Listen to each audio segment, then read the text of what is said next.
اعوذ باللہ من الشیطان الرجیم بسم اللہ الرحمن الرحیم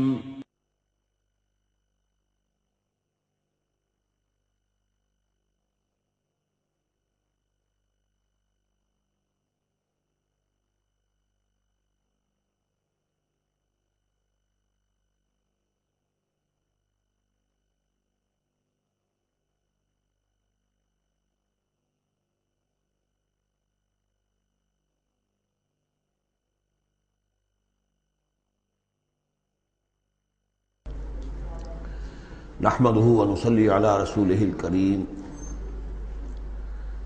اما بعد فقد قال الله تبارك وتعالى كما ورد في سورة المجادلة اعوذ بالله من الشيطان الرجيم بسم الله الرحمن الرحيم ان الذين يحادون الله ورسوله كبتوا كما كبت الذين من قبلهم وقد انزلنا آیات بینات وللکافرین عذاب مہین صدق اللہ العظیم۔ جیسا کہ میں عرض کر چکا ہوں، سورہ حدید میں اللہ تعالیٰ کے لائق دیے ہوئے نظام عدل و قسط کے قیام کو، انبیاء کرام کی بعثت، کتابوں کے نزول اور جو میزان اللہ نے عطا فرمائی ہے اس کا مقصد قرار دیا گیا۔ ظاہر بات ہے کہ اس نظام عدل و قسط کو قائم کرنے کے لیے ایک جد و جہد، ایک سعی کرنی پڑے گی، اور اس میں یقیناً رکاوٹ ڈالی جائے گی ان لوگوں کی طرف سے کہ جو ایک غیر عادلانہ نظام میں مفادات اٹھا رہے ہوں، جن کو کہ کچھ پریولیجز حاصل ہوں۔ مثلا فرض کیجئے کسی معاشرے کے اندر سیاسی ریپریشن ہے، جبر ہے، ظاہر بات ہے کہ وہ ڈکٹیٹر ہیں، کچھ لوگ ہیں کہ جنہوں نے دوسرے لوگوں کو دبایا ہوا ہے، وہ کبھی پسند نہیں کریں گے کہ لوگوں کو ان کے حقوق مل جائیں۔ یا کسی معاشرے کے اندر زیادہ نمایاں چیز جو ہے وہ معاشی استحصال ہے، اکنامک ایکسپلائٹیشن ہے۔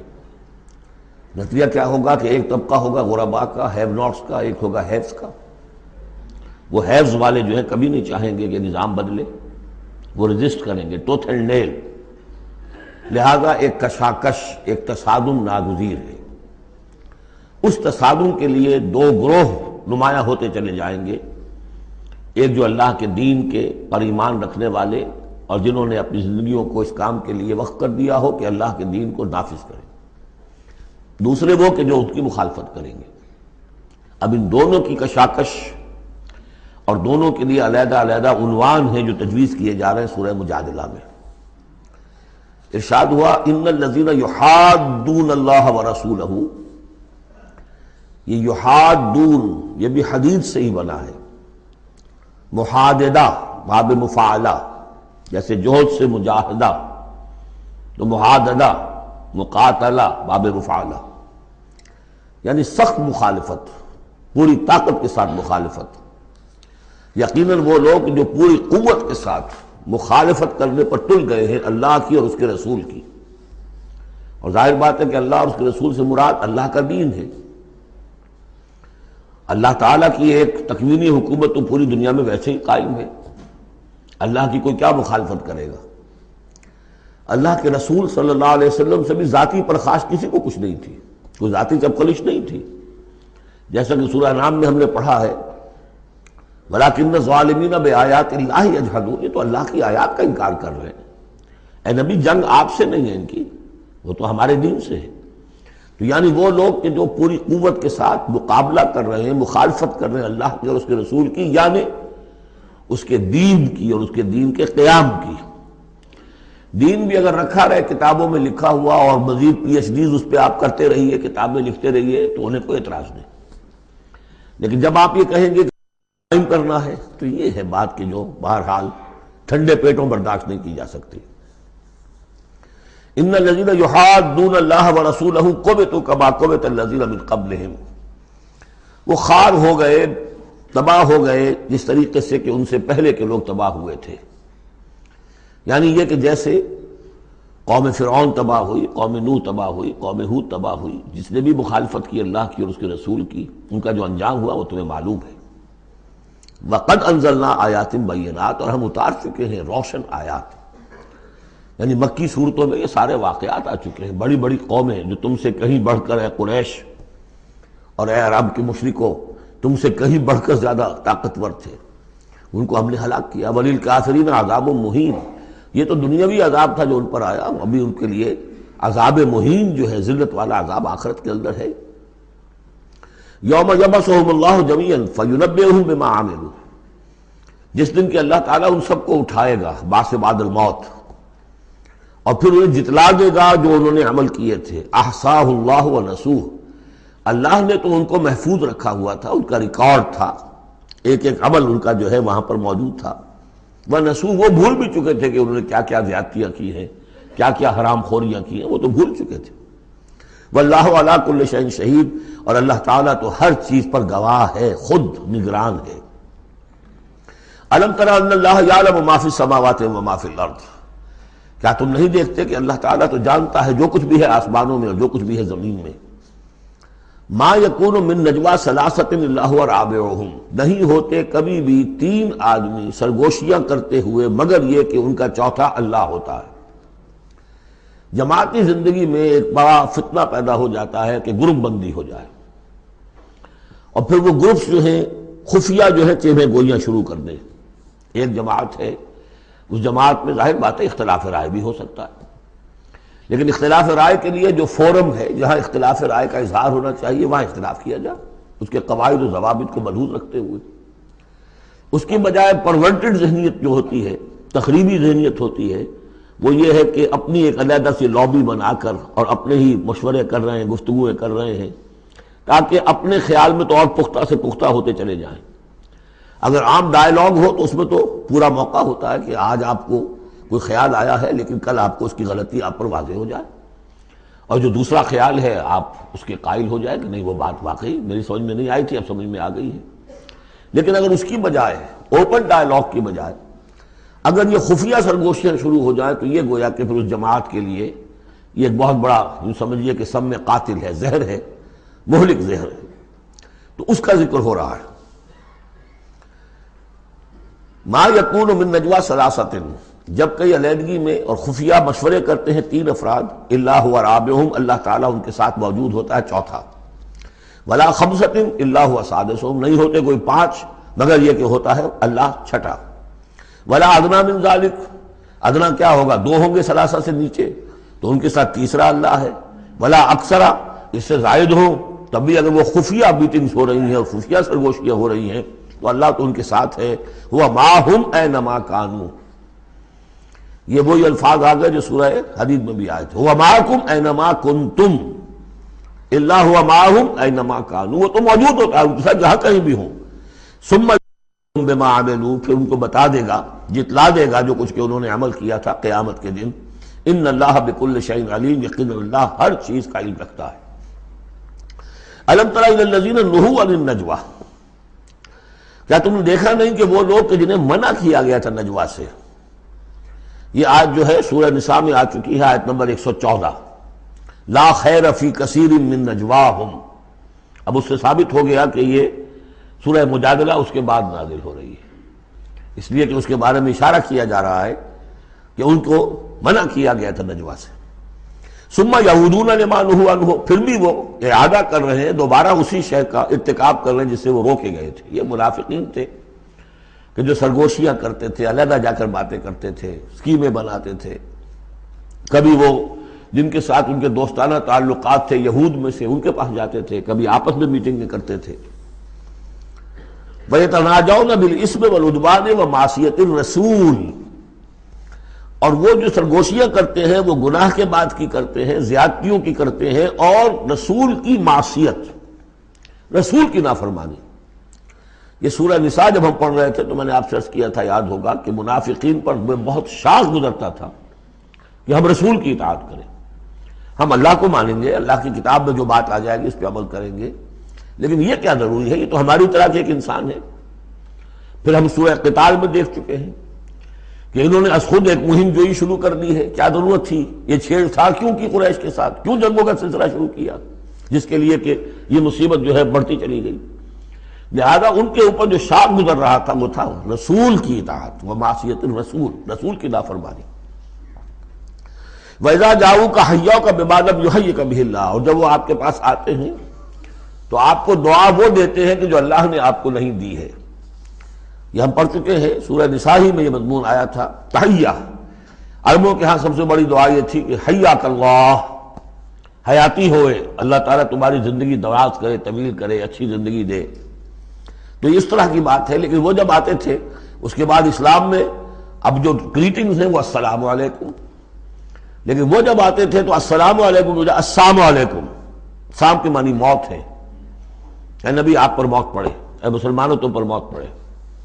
لہذا وَإِذَا جَاءُوكَ حَيَّوْكَ بِمَا لَمْ يُحَيِّكَ بِهِ اللَّهُ وَيَقُولُونَ فِي أَنفُسِهِمْ. اب دیکھیے نفسیاتی بات ہے. دل ہی دل میں وہ کہتے تھے پھر لولا يعذبنا الله بما نقول، اللہ ہمیں عذاب کیوں نہیں دے رہا ہمارے اس کہنے پر؟ اس کا کیا مطلب ہے؟ یہ رسول نہیں ہے. اگر رسول ہوتے تو ہماری اس گستاخی پر فوراً ہماری زبانیں کھینچ دیتا اللہ تعالیٰ. یہ ہے وہ چیز جس سے کہ ہم نے سورہ حدید میں دیکھا تھا کہ پھر وہ جو تھوڑی بہت پونجی ایمان کی ہوتی ہے وہ بھی برف کی طرح پگھلنی شروع ہو جاتی، زائل ہونی شروع ہو جاتی. ایک شرارت کی، السلام علیکم یا رسول اللہ کہا، پھر اس کے بعد ہمیں پکڑ تو کوئی نہیں ہوئی. اس کا مطلب یہ اللہ کے رسول نہیں ہے. اللہ کے رسول ہوتے تو اللہ اپنے رسول کی یہ توہین اور یہ استہزاء کا بھی برداشت نہ کرتا. حسبہم جہنم، ان کے لیے تو اب جہنم ہی کافی ہے، موضوع ہے. یصلونہا، اس میں وہ داخل ہوں گے، فبئس المصیر، اور بہت برا ٹھکانہ ہے.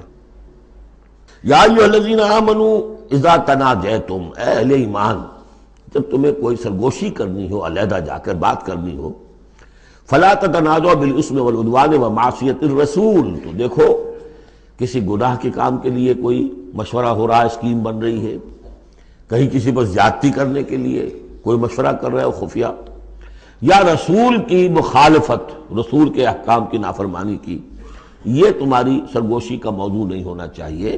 وَتَنَاجَوْا بِالْبِرِّ وَالتَّقْوَىٰ، ہاں علیحدہ جا کر کسی کو کوئی بات سمجھانی ہے تو نیکی کی تلقین کرو، بھلائی کی تلقین کرو، صدقہ و خیرات کی تلقین کرو.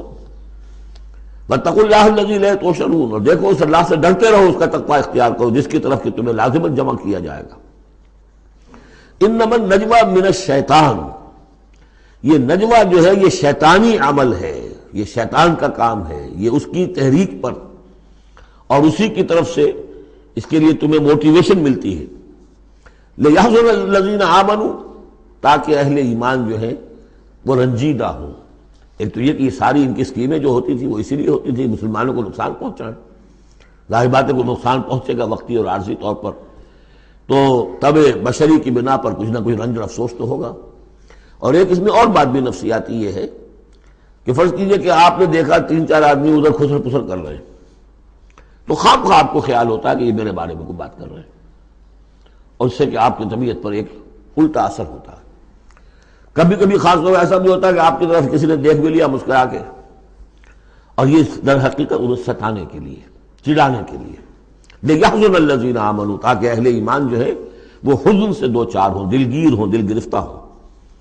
وَلَيْسَ بِضَارِّهِمْ شَيْئًا، حالانکہ یہ شیطان کوئی ضرر نہیں پہنچا سکتا انہیں کچھ بھی، الا بِإِذْنِ اللَّهِ، مگر اللہ کے اذن سے. اللہ کی طرف سے کوئی آزمائش آنی ہے تو آئے گی، کوئی روک نہیں سکتا، لیکن شیطان اپنے ارادے سے، اپنے اختیار سے کوئی ضرر نہیں پہنچا سکتا. وَعَلَى اللَّهِ فَلْيَتَوَكَّلِ الْمُؤْمِنُونَ، اور اہل ایمان کو توکل کرنا چاہیے صرف اللہ پر. اہل ایمان کا توکل اور بھروسہ یہ کچھ نہیں ہوگا ان کے کیے، تم اپنا فرض ادا کرو، اللہ تعالیٰ تمہارے ساتھ ہے.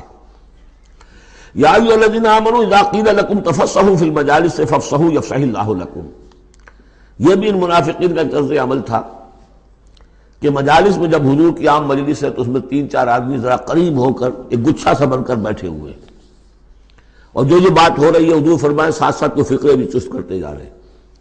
پھر یہ کہ وہ علیحدہ بیٹھتے تھے کہ ہمارے فقرے یہ سچے مسلمان نہ سن لے کہیں، تب تو پکڑ ہو جائے گی ہماری. تو گویا کہ ایک گچھا سا بن کر وہ بیٹھے ہوئے ہیں، بہت قریب قریب ہو کر، اپنا ایک علیحدہ سالقہ بنا کر. تو تو اس کے لیے اگر ان سے کہا جائے کہ کھل کر بیٹھو اس طریقے سے، یہ جگہ جگہ پر علیحدہ گروپ بنا کر نہ بیٹھو، کھل کر بیٹھو، معلوم ہو کہ ایک اجلاس ہے، ایک اجتماع ہو رہا ہے۔ فَافْصَحُوا، تو تم کھل کے بیٹھا کرو، اللہ تعالیٰ تمہارے لیے کشادگی پیدا کر دے گا۔ بڑی عمدہ انداز ہے نصیحت کا۔ وَإِذَا قِيلَ انشُزُوا فَانشُزُوا يَرْفَعِ اللَّهُ الَّذِينَ آمَنُوا مِنكُمْ، اور جب کہا جائے کہ اٹھ کھڑے ہو تو چلے جایا کرو، اٹھ جایا کرو۔ یہ بھی ہوتا تھا کہ ایک میٹنگ ہے، مشورہ ہے، گفتگو ہوئی ہے، کوئی مسئلہ طے ہو گیا ہے، اب ہمیں اقدام کرنا ہے، یہ فیصلہ کرنا ہے۔ اب یہ کہ جب مجلس برخاست ہوئی، وہ بیٹھے ہوئے وہیں پر کچھ ایک گروپ بنا کر اب اس کے اوپر تبصرے ہو رہے ہیں، یہ بھی در حقیقت بحیثیت مجموعی جماعت کے اندر ایک سوء ظن کی سی فضا پیدا کرنے والی شے ہے۔ اب جب اجتماع تھا، بیٹھے تھے، اجتماع ختم ہو گیا، اب جائیے۔ جب کہا جائے کہ اٹھ جاؤ تو اٹھ جایا کرو، اٹھ کھڑے ہوا کرو۔ یرفع اللہ الذین آمنوا منکم، اللہ تعالیٰ تم میں سے جو واقعی اہل ایمان ہے ان کے درجات بلند کرے گا۔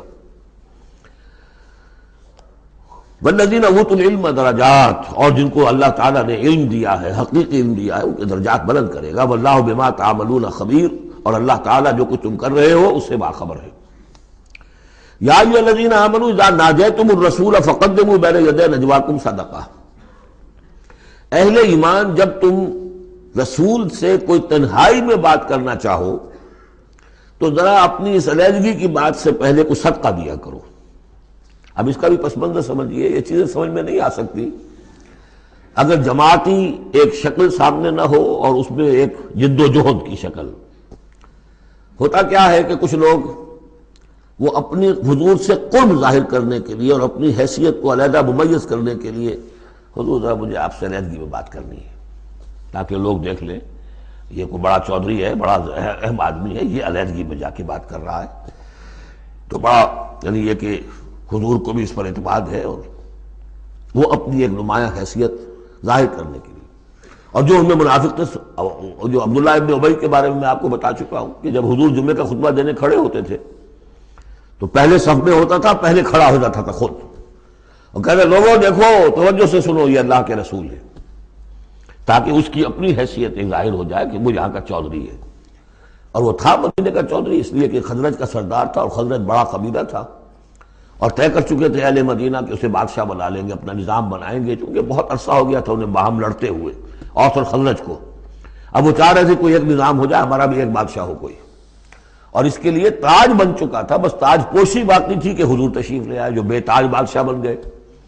اب اس کے جو بادشاہی کے خواب تھے سارے کے سارے جو ہیں وہ ختم ہو گئے، لہذا اس کے اندر دشمنی اول روز سے تھی، تو وہ بھی اپنی اس حیثیت کو ظاہر کرنے کے لیے کھڑے ہو کر کہتا تھا۔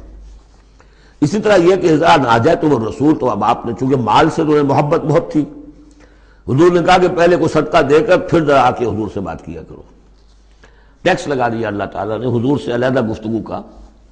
اب وہ تو اس سے پہلوتی کر گئے، اور تھا صرف یہی بتانا تھا کہ یہ لوگ جو بہت قریب آ کے حضور سے باتیں کیا کرتے تھے، ان کو مال سے اتنی محبت ہے کہ کوئی صدقہ دے کر اور پھر حضور سے علیحدہ گفتگو کرنے کے لیے کوئی آمادہ نہیں ہوا ان میں سے۔ حضرت علی کہتے ہیں رضی اللہ تعالیٰ عنہ، میں واحد شخص تھا جس نے حضور سے تنہائی میں گفتگو کے لیے آپ سے وقت مانگا اور صدقہ جو ہے اس کو پیش کیا، لیکن اللہ تعالیٰ نے جلد ہی اس حکم کو جو ہے منسوخ بھی کر دیا۔ یہ حکم بہت جلدی منسوخ ہوا ہے۔ یا ایھا الذین آمنوا اذا ناجیتم الرسول فقدموا بین یدی نجواکم صدقہ ذالک خیر لکم واطہر، یہ تمہارے لیے بہت بہتر بھی ہے اور بہت پاکیزہ بات ہے۔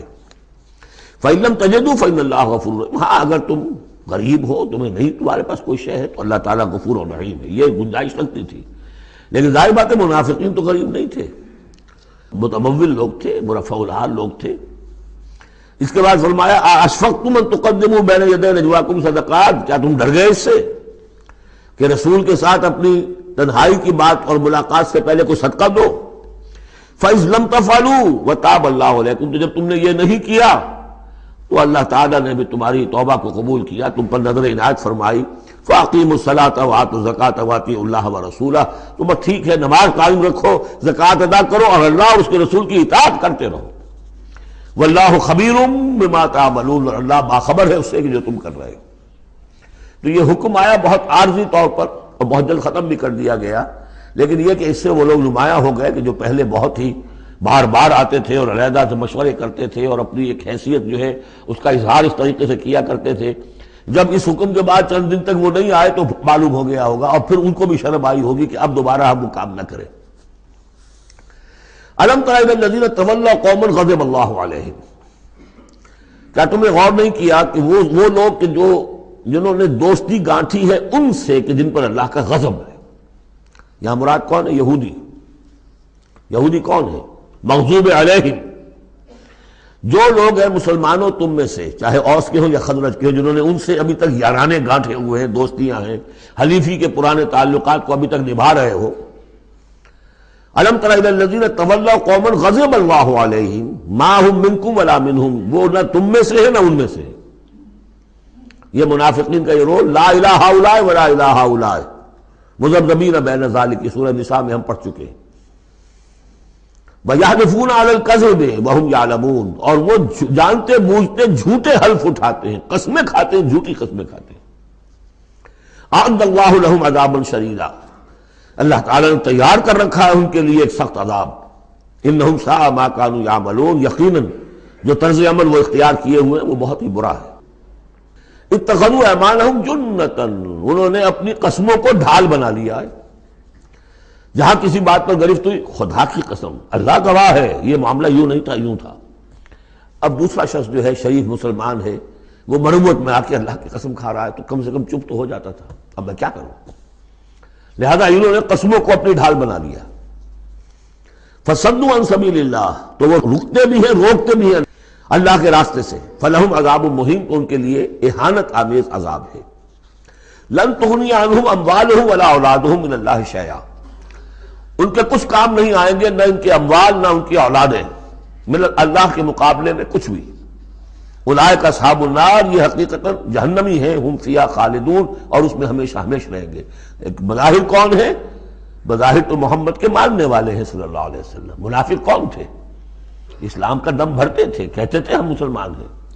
جو سورہ منافقون آئے گی اسی سلسلے میں، قسمیں کھاتے تھے، اذا جاءک المنافقون قالوا نشهد انک لرسول اللہ واللہ یعلم انک لرسولہ واللہ یشہد ان المنافقین لکاذبون۔ یہ منافق جو کہہ رہے ہیں جھوٹ کہہ رہے ہیں، حالانکہ بات تو کہہ رہے ہیں سچی ہے کہ آپ اللہ کے رسول ہیں، بات سچی کہہ رہے ہیں لیکن ہیں جھوٹے، اس لیے کہ ان کے دل میں آپ پر ایمان نہیں ہے۔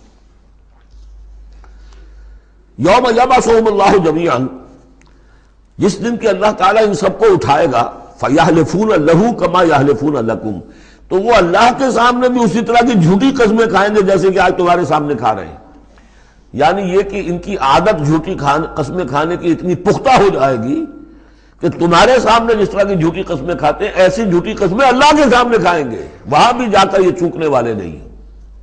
یحلفون لکم، جیسے تمہارے یہ قسمیں کھاتے ہیں، یحسبون انہم علی شیء، اور سمجھیں گے کہ ہم ہیں کسی نہ کسی بات پر، ہماری بھی کوئی حیثیت ہے، بہرحال ہم نے بھی کچھ نہ کچھ تو کام کیا تھا، ہم نے نمازیں پڑھی تھی، ہم نے روزے رکھے تھے، ہم نے آخر ایک وقت میں ہم اسلام قبول کیا تھا ہم نے۔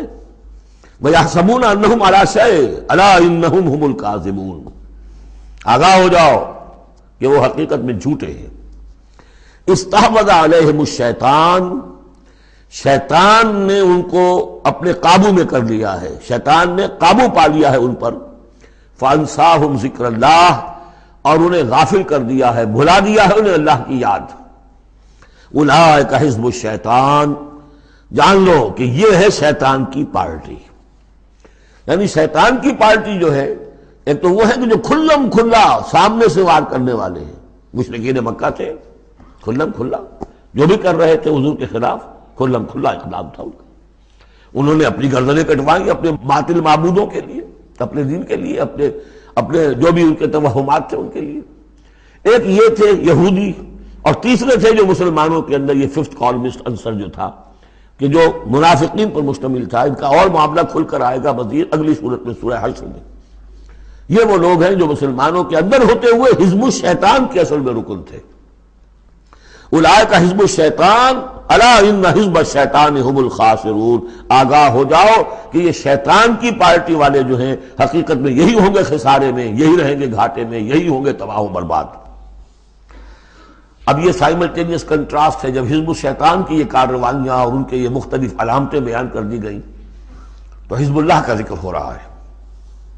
ان الذین یحادون اللہ ورسولہ اولئک فی الاذلین، ابھی انہی کا ذکر جاری ہے۔ یقیناً وہ لوگ جو مخالفت کر رہے ہیں اور ایڑی چوٹی کا زور لگا رہے ہیں، یحادون اللہ ورسولہ اولئک فی الاذلین، یہ لوگ ہوں گے جو سب سے زیادہ ذلیل ہو کر رہیں گے، سب سے زیادہ ذلیل، اذل۔ اور سمجھ لیجئے کہ یہی بات سورہ نساء میں ہے، ان المنافقین فی الدرک الاسفل من النار، یقیناً منافقین جو ہے وہ آگ کے سب سے نچلے طبقے میں ہوں گے۔ اب وہ مضمون آ گیا ہے جو اس سے پہلے سورہ صافات میں بھی آ چکا ہے، اور بہت اہم ہے یہ مضمون، اور اہم مضامین میں نے کئی مرتبہ عرض کیا قرآن مجید میں کم سے کم 2 جگہ ضرور ہوتے ہیں۔ کتب اللہ لأغلبن انا ورسلی، اللہ نے طے کر دیا ہے، لکھ دیا ہے، میں لازماً، میں اور میرے رسول غالب آئیں گے۔ سورہ صافات میں ہم پڑھ چکے ہیں، وَلَقَدْ سَبَقَتْ كَلِمَتُنَا لِعِبَادِنَا الْمُرْسَلِينَ إِنَّهُمْ لَهُمُ الْمَنْصُورُونَ وَإِنَّ جُنْدَنَا لَهُمُ الْغَالِبُونَ۔ یہ بات تو ہماری طرف سے پہلے ہی سے طے شدہ ہے کہ جنہیں بھی ہم رسول بنا کر بھیجیں گے ان کے بارے میں ہمارا یہ قانون ہے، اٹل ہے۔ وَلَقَدْ سَبَقَتْ كَلِمَتُنَا لِعِبَادِنَا الْمُرْسَلِينَ إِنَّهُمْ لَهُمُ الْمَنْصُورُونَ، کہ یقیناً ان کی مدد کی جائے گی۔ وَإِنَّ جُنْدَنَا لَهُمُ الْغَالِبُونَ، وہ تو ہمارا لشکر ہے، حزب اللہ ہے، ہماری پارٹی ہے، رسول اور اس کے ساتھی وہ تو ہماری پارٹی ہے، ہمارا لشکر لازماً غالب آئے گا۔ یہاں بھی فرمایا ان الذین یحادون اللہ ورسولہ اولئک فی الاذلین، وہ تو نہایت ذلیل ہوں گے۔ کتب اللہ لأغلبن انا ورسلی، اللہ نے لکھ دیا ہے کہ میں اور میرے رسول غالب آ کر رہیں گے۔ ان اللہ قوی عزیز، بے شک اللہ تعالیٰ زبردست ہے، زور آور ہے۔ اب اس میں جو لٹمس ٹیسٹ آ رہا ہے حزب اللہ میں ہے کون، اس میں جو سب سے بڑی بات ہے وہ یہ کہ اپنے سابقہ رشتوں کو، چاہے وہ باپ ہو، بیٹا ہو، بھائی ہو، حلیف ہو، دوست ہو، اگر وہ ایمان نہیں لایا اور آپ کے ایمان کی تلوار نے آپ کے اور اس کے درمیان کے رشتے کو کاٹ دیا، تب تو آپ حزب اللہ میں ہیں، اور اگر وہ رشتہ جو ہے لگا رہا آپ کے ساتھ تو آپ حزب اللہ میں نہیں۔ لٹمس ٹیسٹ یہ یکسو ہونا۔ لا تجد قوما یؤمنون باللہ والیوم الآخر یوادون من حاد اللہ ورسولہ، تم نہیں پاؤ گے ان لوگوں کو جو حقیقتاً ایمان رکھتے ہوں اللہ پر اور یوم آخر پر کہ وہ محبت کر رہے ہیں ان سے جو مخالفت کرتے ہیں اللہ کی اور اس کے رسول کی۔ سیدھی سی بات ہے۔ ایک وہ کفار ہیں جو انرٹ ہوں، پیسو ہوں، آپ کے خلاف کوئی اقدام نہ کر رہے ہوں، اسلام کے خلاف ان کا معاملہ علیحدہ ہو جائے گا، یہ سورہ ممتحنہ میں آئے گا۔ لیکن وہ لوگ جو ایکٹیو ہیں، ریزسٹ کر رہے ہیں، اسلام کے خلاف جدوجہد کر رہے ہیں، اگر ان کے ساتھ بھی کوئی دوستی کا رشتہ ہے تو پھر حزب اللہ سے آپ خارج ہو گئے۔ لا تجد قوما یؤمنون باللہ والیوم الآخر یوادون من حاد اللہ ورسولہ، نہیں پاؤ گے تم کسی بھی شخص کو جو ایمان رکھتا ہو اللہ پر اور یوم آخر پر کہ وہ محبت کی پیگیں بڑھا رہا ہو ان سے کہ جن کی مخالفت ہے اللہ سے اور اس کے رسول سے۔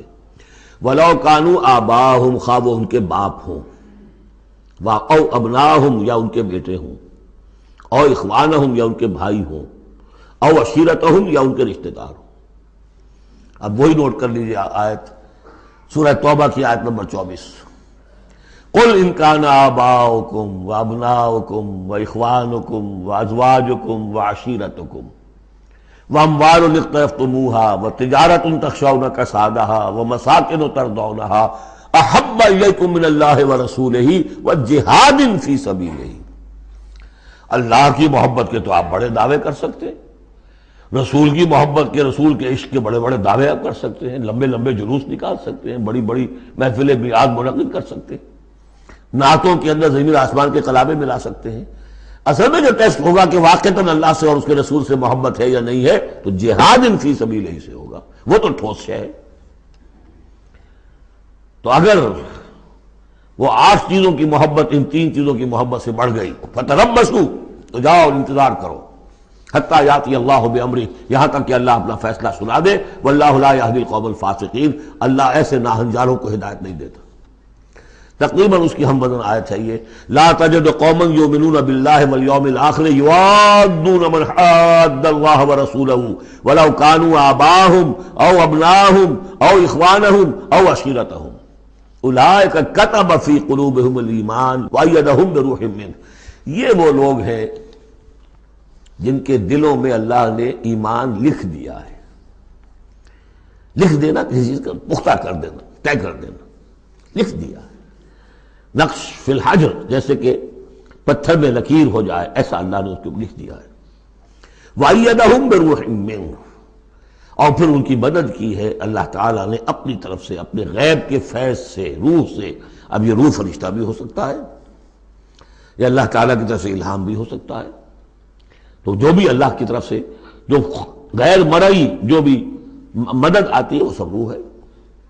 وَيُدْخِلُهُمْ جَنَّاتٍ تَجْرِي مِن تَحْتِهَا الْأَنْهَارُ خَالِدِينَ فِيهَا، اور وہ داخل کرے گا انہیں ان باغات میں جن کے دامن میں ندیاں بہتی ہوں گی اور جس میں وہ ہمیشہ ہمیش رہیں گے۔ رضی اللہ عنہم ورضوا عنہ، وہ اللہ سے راضی ہو جائیں گے اور اللہ ان سے راضی ہو جائے گا، یا یوں کہیے کہ وہ اللہ سے راضی ہو چکے اور اللہ ان سے راضی ہو چکا۔ اولئک حزب اللہ، اب یہ آیا ہے کنٹراسٹ، وہ حزب الشیطان، یہ حزب اللہ۔ اولئک حزب اللہ، یہ ہے اللہ کی پارٹی، اللہ کی جماعت۔ الا ان حزب اللہ هم المفلحون، آگاہ ہو جاؤ کہ یقیناً اللہ کی جماعت جو ہے وہی فلاح پانے والی ہے، اللہ کی پارٹی ہی کے لیے آخری کامیابی ہے۔ یہ مضمون اس سے پہلے سورہ مائدہ میں بھی آ چکا، فإن حزب اللہ هم الغالبون، وہاں آیا فإن حزب اللہ هم الغالبون، اللہ کی پارٹی ہی غالب آ کر رہے گی۔ لیکن دنیا میں غالب آ جانا در حقیقت اگرچہ یہ بڑی کامیابی ہے، لیکن سب سے بڑی کامیابی تو وہ فلاح ہے۔ اولئک الا ان حزب اللہ هم المفلحون، وہ انہی کو فلاح ملنے والی ہے کہ جو اللہ کی پارٹی سے متعلق ہوں گے۔ اللہم ربنا اجعلنا منہم، اللہم ربنا اجعلنا منہم، اللہم ربنا اجعلنا منہم، آمین یا رب العالمین۔ سورۃ الحشر، بسم اللہ الرحمن الرحیم۔ سبح للہ ما فی السماوات وما فی الارض، سورہ حدید اس سے ایک لفظ میں بڑھ گیا صرف، وہاں تھا سبح للہ ما فی السماوات والارض، یہاں ما فی کا اضافہ، تسبیح کرتی ہے اللہ کی ہر وہ شے جو آسمانوں میں ہے اور ہر وہ شے جو زمین میں، گویا کہ ایمفیسس بڑھ گیا۔ باقی وہی دو اسماء گرامی اللہ کے، وہو العزیز الحکیم، وہ العزیز ہے، زبردست ہے، اس کا اختیار مطلق ہے، اس میں کوئی چیکس اینڈ بیلنسز نہیں ہے، لیکن حکیم ہے، کمال حکمت والا۔ هو الذی اخرج الذین کفروا من اہل الکتاب من دیارہم لاول الحشر، اس میں اب یہ غزوہ بنی نذیر کا ذکر ہو رہا ہے۔ 3 قبیلے تھے مدینے میں جب حضور تشریف لائے ہیں، بنو قینقاع، بنو نذیر، بنو قریظہ۔ سب سے پہلے ان تینوں سے معاہدہ ہو گیا۔ سب سے پہلے شرارت کی تھی غزوہ بدر کے فوراً بعد، وہ بنو قینقاع نے کی تھی۔ انہوں نے اپنے معاہدے کی خلاف ورزی کی، شرارتیں کی، تو حضور نے ان کو مدینے سے نکال دیا۔ دوسری باری آئی اس کی، یہ ہے بنو نذیر۔ غزوہ احد کے بعد، سن 3 میں غزوہ احد ہوا ہے، سن 4 میں یہ واقعہ پیش آیا ہے۔ انہوں نے، ان کا ایک سردار تھا کعب ابن اشرف، اس نے بڑی ریشہ دوانی شروع کی، قریش کے ساتھ سلسلہ جنبانی ہو رہا ہے، خود بھی گیا کسی طریقے سے، ہم تو ہماری جان زیق میں آ گئی ہے، محمد آ گئے وہاں پر، آپ کی قوم کے لوگ ہیں، اب آپ ہی ہمیں ہماری جان ان سے چھڑائیں اور آپ لوگ حملہ کریں، ہم اندر سے مدد کریں گے۔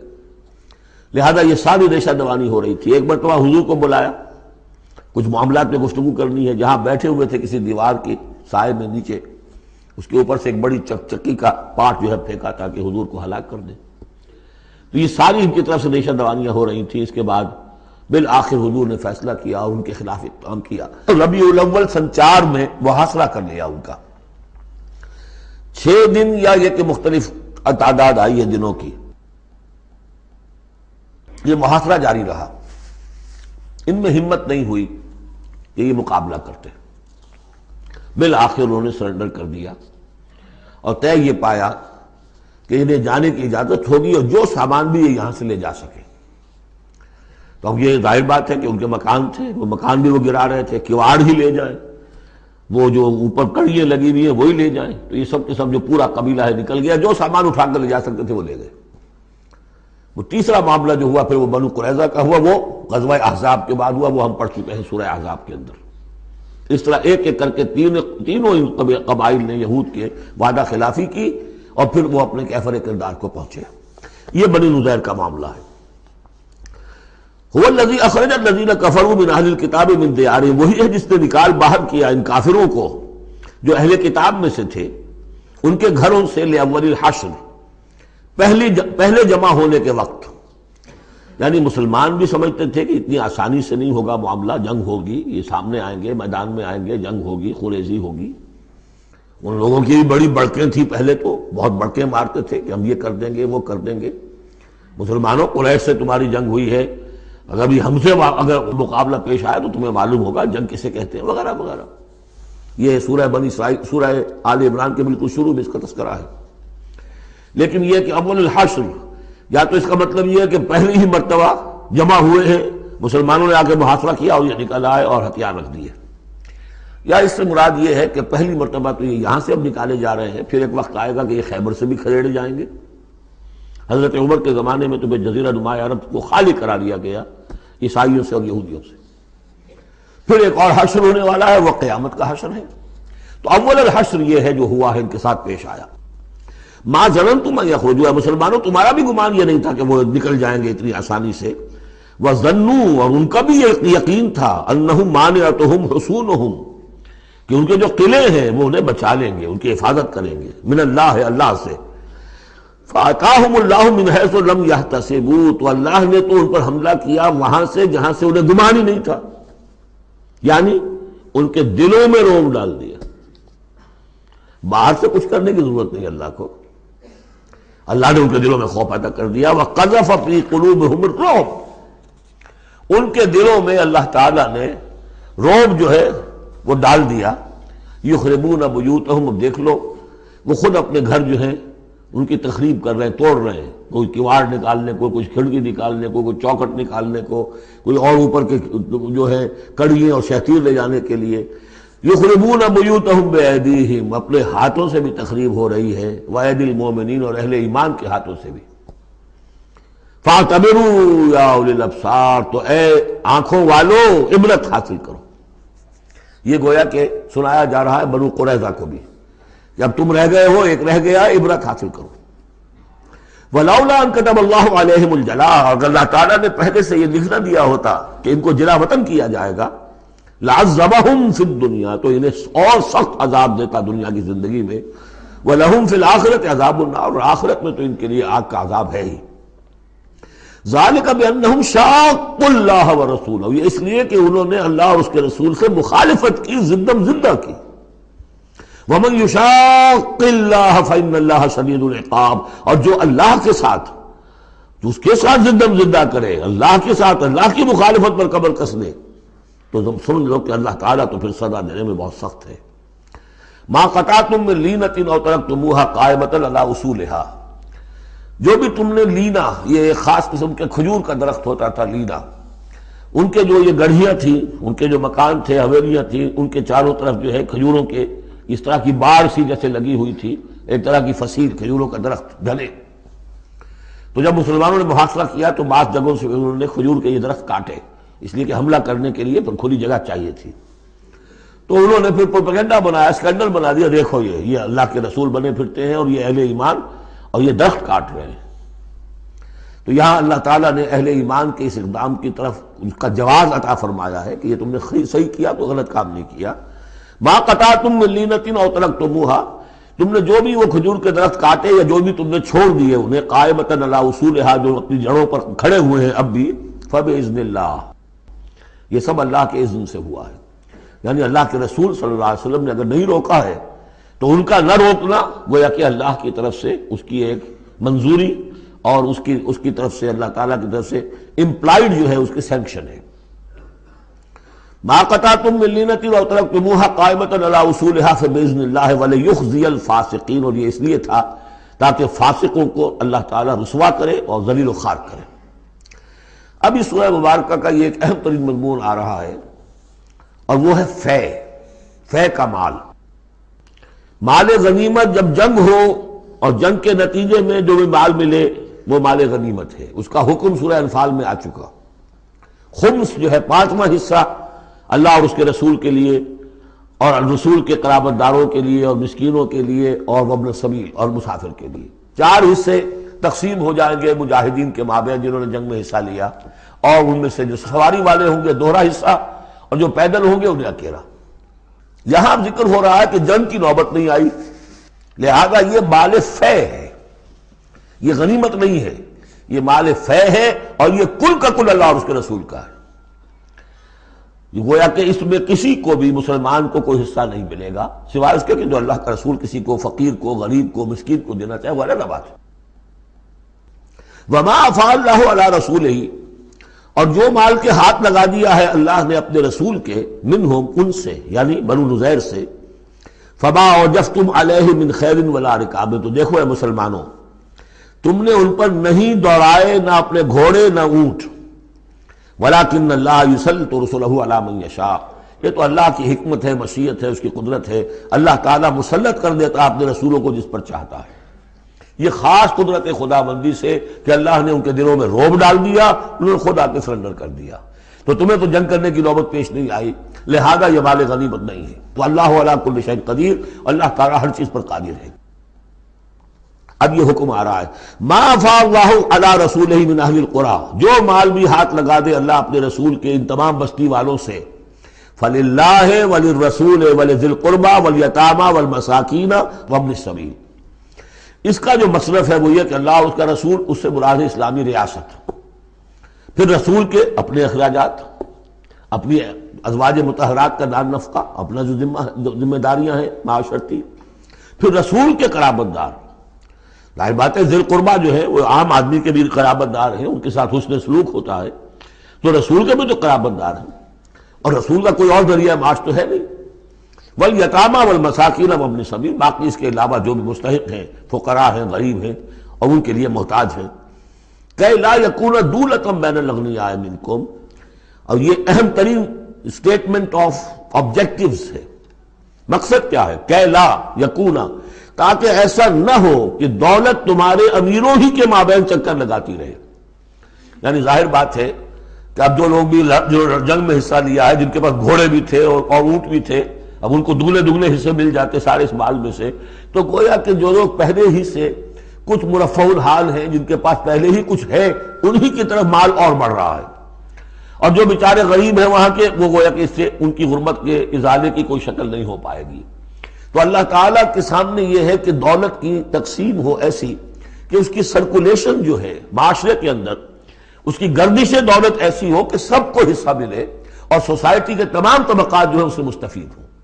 کہ لا یکون دولۃ بین الاغنیاء منکم، تاکہ ایسا نہ ہو کہ یہ دولت، یہ سرمایہ، یہ مال تمہارے امیروں ہی کے مابین گردش میں رہے۔ اس کی ایک سادہ سی مثال میں دیتا ہوں کہ ایک کروڑ پتی کی بیٹی لاکھوں روپے کا جہیز لے کے ایک کروڑ پتی کے بیٹے کے گھر چلی گئی، گویا کہ وہ لاکھوں روپے کے جہیز نے گردش تو کی ہے، لیکن ایک کروڑ پتی سے نکل کے دوسرے کروڑ پتی کے ہاں چلی گئی۔ یہ دولت گردش کر رہی ہے اسی ایک اونچے طبقے کے اندر، انہی کے اندر جو ہے گردش ہو رہی، گردش ہے بھی اگر تو ان کے مابین۔ ہونا یہ چاہیے کہ یہ سوسائٹی کے تمام طبقات کے اندر اس کا نفوذ ہو رہا ہو، سب کو اس سے فیض پہنچ رہا ہو، تاکہ یہ جو اس قدر جو ہے اونچ نیچ ہے، اتنی عدم مساوات ہے، وہ ختم ہو۔ وہ مساوات کے تمام انسان بالکل برابر کر دیے جائیں، وہ تو نہ کبھی ہوئی ہے نہ ہو سکتی ہے، وہ تو کمیونزم بھی مر گیا اور ایک دن کے لیے بھی اس مساوات کو قائم نہیں کر سکا۔ یہ ضرور ہے کہ انہوں نے جو اتنا فرق و تفاوت تھا، وہ نہیں ہے کہ جو امریکہ میں آج بھی ہے اور اس وقت بھی تھا، وہ فرق و تفاوت وہاں نہیں تھا، لیکن یہ کہ بالکل برابر سپاہی اور سپہ سالار برابر تو نہیں ہو سکتے، کچھ نہ کچھ فرق تو ہوگا، لیکن یہ کہ ایسا نہ ہو کہ معاشرے کے ایک طبقے میں ایک طرف تو احتیاج ہی احتیاج بڑھتی چلی جائے، بھوک ہو، احتیاج ہو، جس کے لیے کہ یہاں تک فرمایا حضور نے کاد الفقر ان یکون کفرا، فقر جو ہے احتیاج وہ انسان کو کفر تک پہنچا دیتی ہے۔ اور حضرت شاہ ولی اللہ دہلوی رحمۃ اللہ علیہ نے، وہ میں سمجھتا ہوں کہ اس دور جدید میں جو بھی معاشی مسائل کی پیچیدگیاں پیدا ہونے والی تھی، اس کا بڑا گہرا فہم جو تھا سب سے پہلے جس عالم دین کو ہوا ہے وہ شاہ ولی اللہ دہلوی ہے۔ ان کا کہنا یہ ہے کہ جس معاشرے میں، جس ملک میں تقسیم دولت کا نظام غیر منصفانہ ہوگا، اس کا نتیجہ یہ نکلے گا کہ ایک طرف دولت کے انبار ہوں گے، نتیجہ یہ کہ عیاشیاں ہوں گی، بدماشیاں ہوں گی، دوسری طرف عام لوگ جو ہے وہ ڈھور ڈنگر بن کر رہ جائیں گے، وہ بار برداری کے جانوروں کی حیثیت اختیار کر لیں گے کہ صبح سے لے کے شام تک کمر توڑ دینے والی جو ہے مشقت کر کے بھی بمشکل اپنی ضرورت پوری کر رہے ہیں۔ تو گویا کہ یہ غیر مساوی تقسیم نظام تقسیم دولت جو ہے یہ دو دھاری تلوار ہے، ادھر بھی کاٹ رہی ہے ادھر بھی کاٹ رہی ہے۔ جدھر ایکومولیشن آف ویلتھ ہو رہی ہے ادھر عیاشیاں ہیں، بدماشیاں ہیں، ادھر جو بھی کچھ ہو رہا ہے اللے تللے ہیں، نمود و نمائش کے لیے خرچ کیا جا رہا ہے، اس سے اور جو ہے دل پھٹ رہے ہیں۔ کسی بڑے سیٹ صاحب کی بیٹی کی شادی ہے اور پوری کوٹھی بقع نور بنی ہوئی ہے، ایک ایک پتے کے ساتھ انہوں نے لگا رکھا ہے ایک ایک بلب، اور دوسری طرف اس سیٹ کا کوئی نہ کوئی شوفر بھی ہے، کوئی اس کا کھانا پکانے والا ہے، کوئی چوکیدار ہے، کوئی مالی ہے، اور اس کے گھر میں بچی جو ہے بوڑھی ہو رہی ہے اور اس کا ہاتھ پیلا نہیں ہو سکتا اس لیے کہ کچھ نہیں ہے اس کے پاس۔ تو ان ملازمین کے دل میں ان کی محبت پیدا ہوگی یا نفرت پیدا ہوگی؟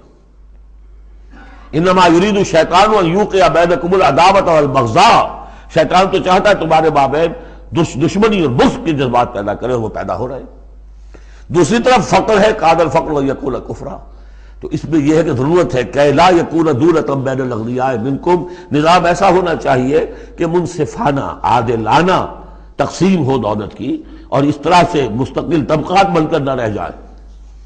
وما آتاکم الرسول فخذوہ، اب ظاہر بات ہے کہ اس وقت فوری طور پر تو بڑا دھکا لگا ہوگا نا، اوس اور خزرج کے مسلمان جو تھے وہ جب آئے تھے محاصرہ کیا تھا، توقع انہیں یہ ہوگی کہ مال غنیمت میں سے ہمیں ملے گا، تو فوری طور پر یہ سمجھ لیں آخر انسان تھے، فرشتے تو نہیں تھے نا، تو انہیں یقیناً کوئی ایک دھکا سا لگا ہوگا، شوق پہنچا ہوگا، لہذا اب اس کے لیے جو بھی ایک ایمان کو ان کے جو ہے اپیل کیا جا رہا ہے، وما آتاکم الرسول فخذوہ، اور دیکھو جو رسول تمہیں دے دے وہ لے لو، وما نہاکم عنہ فانتہوا، اور جس چیز سے روک دے رک جاؤ، واتقوا اللہ، اللہ کا تقوی اختیار کرو، ان اللہ شدید العقاب، اللہ تعالیٰ سزا دینے میں بہت سخت ہے۔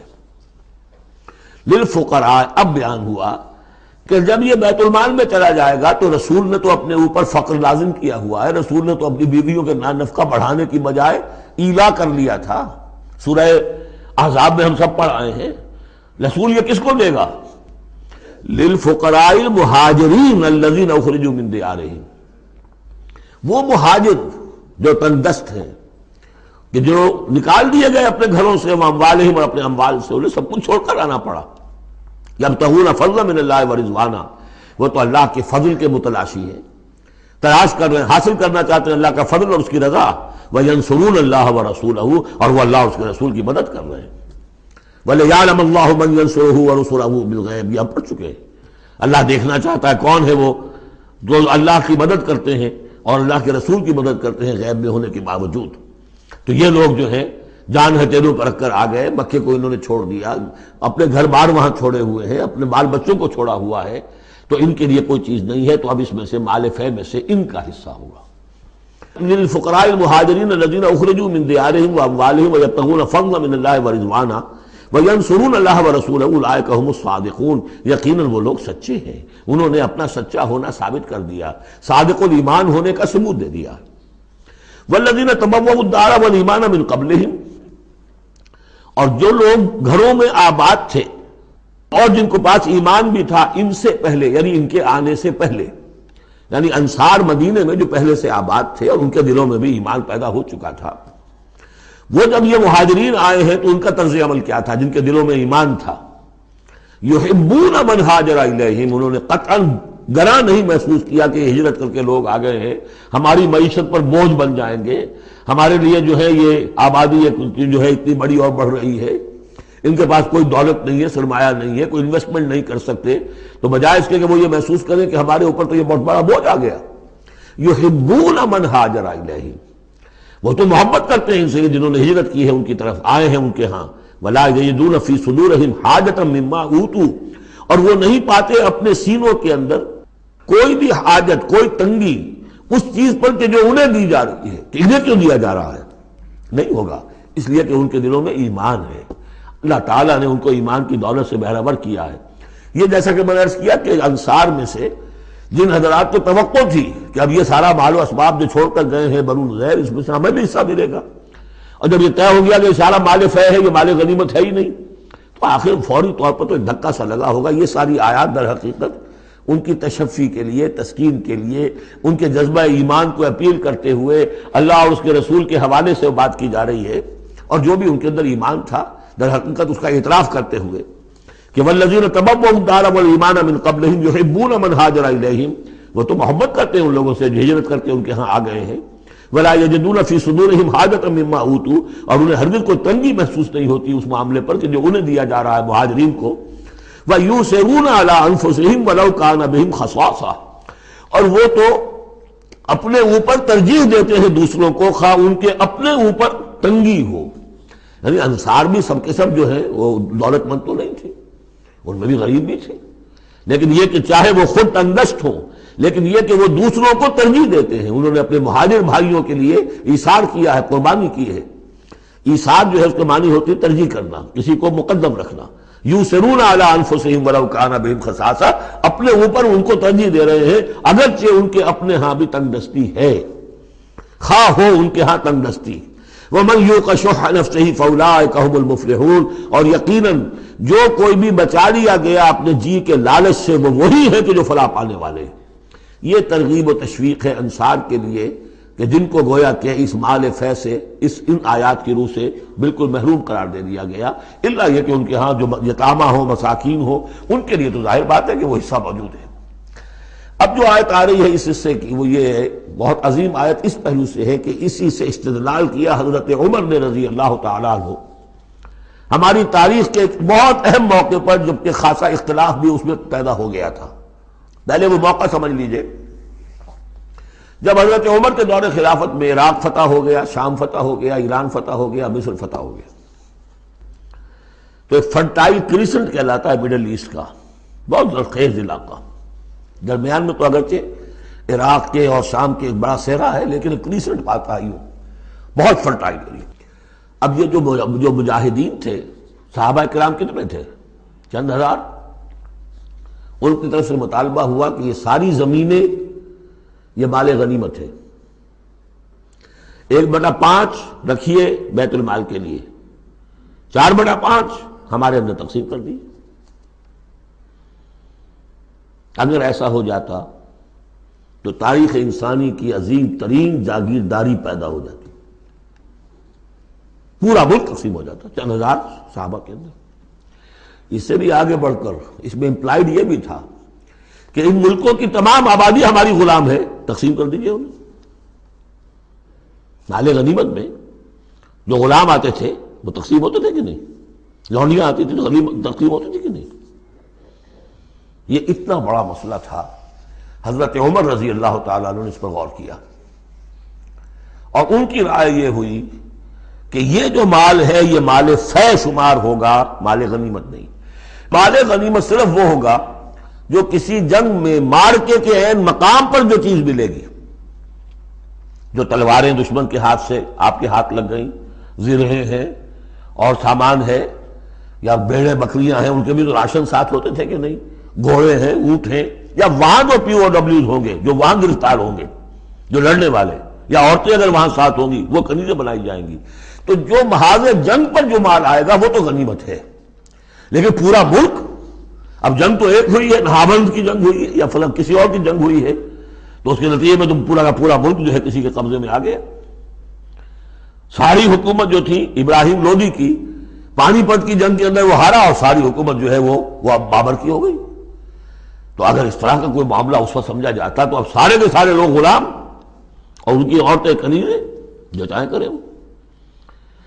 اب اس پر جب حضرت عمر کی یہ رائے ہوئی، اور اس کے لیے دلیل یہ لائے تھے کہ انہوں نے فرمایا کہ یہ جو فے کا حکم چلا آ رہا ہے، اس میں ایک تو فرمایا گیا ما افاء اللہ علی رسولہ من اہل القری فللہ وللرسول ولذی القربى والیتامى والمساکین وابن السبیل۔ اگلی آیت میں فرمایا للفقراء المہاجرین الذین اخرجوا من دیارہم واموالہم، اسی کے ساتھ جوڑا انہوں نے اس آیت کو والذین جاؤوا من بعدہم، جو اور بعد میں آئیں گے۔ اب جو ظاہر بات ہے کہ یہ آج تو جتنے چند ہزار مسلمان تھے انہوں نے فتح کر لیا، اب اتنی بڑی امت ہے جو مسلمان بعد میں آئیں گے، اس کا مطلب ان کا تو کوئی حصہ رہا ہی نہیں۔ یہ بیت المال کی ملکیت قرار پائیں گی ساری زمینیں، تاکہ یہ امت مسلمہ کی ایک کلیکٹیو ملکیت ہو، collective ownership of the whole Muslim Ummah. تاکہ اس سے جو بیت المال کے اندر خراج آئے گا اس خراج سے تمام مسلمانوں کی بہبود، اور یہ کہ اللہ کے دین کی آگے نشر و اشاعت، اس کا ایک مکمل نظام، اور جو ہماری حدیں ہیں وہ سرحدوں کے اوپر جو ہے فوجی پہرا، اس کے لیے باقاعدہ فوج رکھنا، اس کے لیے مسلسل جو ہے آمدنی چاہیے، اس سب کے لیے حضرت عمر نے کہا کہ یہ مال فے قرار پائے گا ان لوگوں کی اس آیت کی روح سے، کہ اس میں حق صرف انہی کا نہیں ہے کہ جو اس وقت ہیں، والذین جاءوا من بعدہم، وہ جو لوگ ان کے بعد آئیں گے ان کا بھی اس کے اندر حق ہے۔ اس آیت سے انہوں نے استدلال کیا رضی اللہ تعالی عنہ۔ اور یہ بھی میں آپ کو بتا دوں کہ صحابہ میں سے بڑے اہم صحابہ نے حضرت عمر سے اختلاف کیا، ان کا نہیں یہ مال غنیمت ہے تقسیم کیجیے۔ پھر یہ کہ ایک باقاعدہ جو ہے ایک کمیشن بنایا گیا، اس میں کچھ اوس کے، کچھ انصار اور کچھ جو ہے خزرج کے، ان کو ایک کمیشن بنایا گیا، انہوں نے غور کیا، سب کی بات سنی، اور پھر حضرت عمر رضی اللہ تعالیٰ عنہ کی رائے کے مطابق انہوں نے فیصلہ دیا، اور اسی پر پھر اجماع ہو گیا۔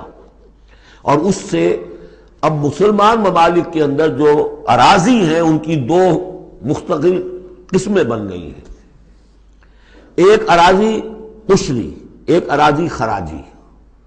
عشری اراضی ان مسلمانوں کی قرار پائی اور اس علاقے کے مسلمانوں کی قرار پائی جو بغیر لڑے بھڑے ایمان لے آئے، جیسے مدینے کے لوگ۔ حضور نے مدینے کو فتح تو نہیں کیا بلکہ وہ تو خود لے کر آئے حضور کو، تو وہاں کی زمینیں انہی کے قبضے میں رہیں۔ عشری زمین قبضے میں ہوتی ہے، ملکیت ہوتی ہے مسلمان کی، اس میں سے عشر ہوگا پیداوار کا 10واں حصہ یا 20واں حصہ۔ یہ زمینیں کہ جہاں کسی قوم نے، کسی فوج نے لڑ بھڑ کر پھر شکست کھائی ہو، یا پھر کسی اور طریقے سے فتح کیا گیا ہو ملک، اگر مسلمانوں نے فتح کیا ہو تو وہاں کی ساری زمینیں خراجی ہیں، وہ کسی کی انفرادی ملکیت نہیں ہے بلکہ اجتماعی ملکیت ہے۔ کلیکٹو اونرشپ آف لینڈ پہلی مرتبہ تاریخ انسانی میں حضرت عمر رضی اللہ تعالیٰ عنہ کے اس اجتہاد کے نتیجے میں وجود میں آیا، کلیکٹو اونرشپ آف لینڈ، کہ یہ کسی کی انفرادی ملکیت نہیں ہے۔ جو ملک بھی فتح کیا گیا ہے بزور شمشیر طاقت کے ساتھ، اس کی زمینیں خراجی ہیں، عشری نہیں ہے، یعنی وہ مسلمانوں کی اجتماعی ملکیت ہے، انفرادی نہیں ہے۔ اب مسلمان ہو چاہے تو وہاں پر، چاہے وہ مجوسی تھے یا ہندو ہو، کوئی ہو، وہ کاشت کریں گے، لیکن اس میں سے خراج جائے گا سیدھا بیت المال میں، کوئی اس میں بیچ میں نہ زمیندار ہے اور نہ کوئی جاگیردار ہے۔ اس زمین کو کہتے ہیں خراجی زمین۔ اور پچھلی صدی تک تقریباً اس پر اجماع تھا کہ ہندوستان کی ساری زمینیں خراجی ہیں، یہاں کوئی اصلی زمین نہیں ہے، کوئی زمین ملکیت ہی نہیں ہے، کسی کو ملکیت نہیں ہے، سب یہ مسلمانوں کی اجتماعی ملکیت ہے۔ چنانچہ قاضی صلاح اللہ پانی پتی رحمۃ اللہ علیہ، پچھلی صدی کے بڑے عظیم مفسر، محدث، بہت بڑے صوفی، بہت بڑے مفتی، ان کی تفسیر جو ہے تفسیر مظہری، وہ انہوں نے اپنے مرشد کے نام پر لکھی خود ہے، لیکن نام تفسیر صلاحی نہیں رکھا، تفسیر مظہری اپنے استاد کے نام سے منسوب کیا۔